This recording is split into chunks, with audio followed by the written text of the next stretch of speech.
Hello everyone, back at it again to our channel.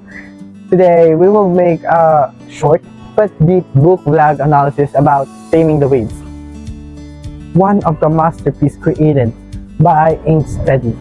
For background, if you know Inksteady, she is a 24 years old psychology graduate individual, and she created a lot of books. I think it's about 7 books, and 4 of them are published in PISCOM.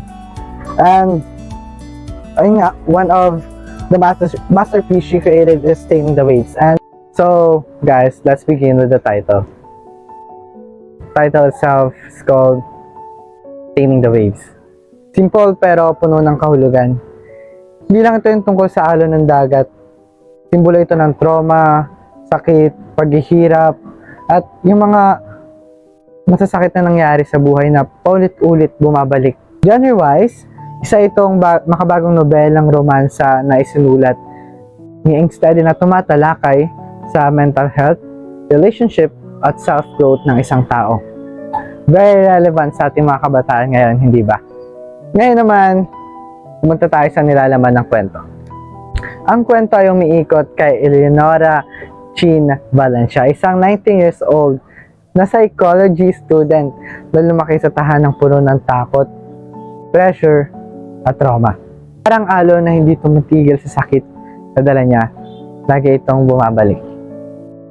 Dito papasok si Troy de la Paz, isang civil engineering student na matagal nang may gusto kay Chin.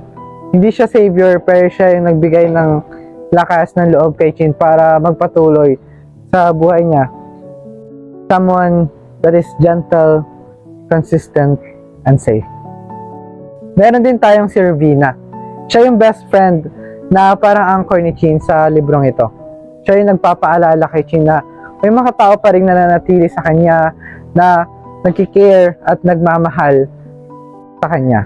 Ano nga ba yung mga tema at mensahe na inihahatid ng librong ito? 3 yung para sa akin yung tema at mensahe na binibigay niya. Una ay yung healing from trauma. Kasi sa kwento na to, sobrang daming pinagdaanan ni Chin, yung protagonist ng kwento na ito. Sobrang dami na iisipin mo sana hindi niya na lang naranasan yun, na sana ibang tao na lang yung nakaranas ng naranasan niya, at hindi mo gugustuhin maranasan yung mga naranasan niya. Isa pa rito yung love at safe place. Kasi hindi lang naman kay Jefferson, pati na rin kay Ravina.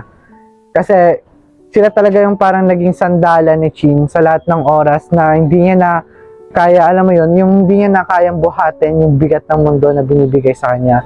Pero andyan si Jefferson at Ravina, especially si Ravina na best friend niya. At ang panghuli ay ang self-growth at acceptance. Pinakita ng akda na ang kahinaan ay hindi kapintasan. Ito ay pagiging bahagi ng pagiging tao. May komentaryo rin dito ang kwentong ito sa kulturang Pilipino, lalo na sa stigma sa mental health at toxic family dynamics na madalas itinatago at pinabanewala. Sa panahon ngayon, marami ng pamilya ang di maganda yung pakikisama sa isa't isa. Yung kwentong ito ay nagpapakita mismo ng ganong sistema. Para sa akin, personal ko talaga nagustuhan tong kwento na ito. Nakaka-relate si Chin.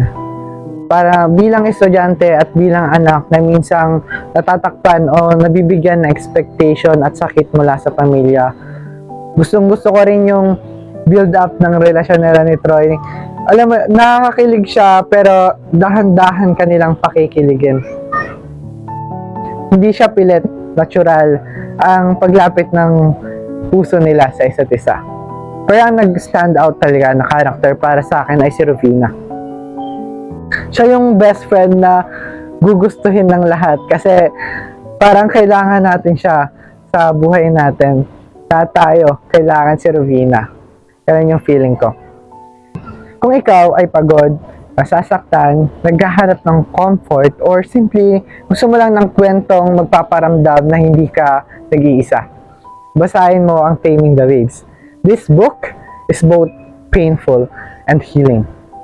isang paalala na kahit ganon kalakas ang bagyo, matututo kang lumangoy. Ayun lang guys, thank you for watching. Kung gusto mo pa ng Filipino book analysis, don't forget to like, share, and subscribe to this YouTube channel. And kung gusto nyong makita yung mga piece na gawa ko, may mga poem akong ginawa, I have created a website and I will be putting the link in the description box below. Sinasaan ko yung pag-like, share, and subscribe nyo. Sinasaan ko yung comment nyo about sa website na gagawin ko at ginawa ko na actually. See you on to the next video, and remember, healing takes time and that's okay.